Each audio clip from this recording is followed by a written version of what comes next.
ஏய் தமிழ் என்ன கண்டுக்கிறாம போயிட்டு இருக்க? ஏய் நில்லுடி. நீ என்ன பெரிய ரவுடியா? எங்க அண்ணனே அடிச்சிருக்க? அவ்வளவு பெரிய தட்டிக்காரனா? நான் ஒண்ணுமே பண்ணலடி, அவன் தான் தேவையில்லாம வாய விட்டான். அதுக்கு அடிப்பியா? அச்சு மூஞ்சியெல்லாம் உடைச்சிருப்பேன், உனக்காக தான் பார்த்தேன். ஓ தைரியம் இருந்தா என்ன பாப்போம். என்ன நீ வேற ஏண்டி சும்மா இரு.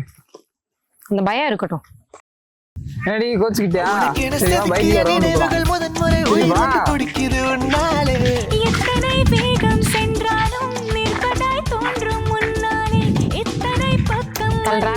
நாங்களும் ஓட்டுவோம். சரி நீ ஓட்டு. கண்களில் மின்னிடும் காதலை நான் அன்றே கண்டேன் ஒரு முறை. நெஞ்சினில் தேனை பாய்ச்சிட அதை நீயே சொன்னாய் மறுமுறை.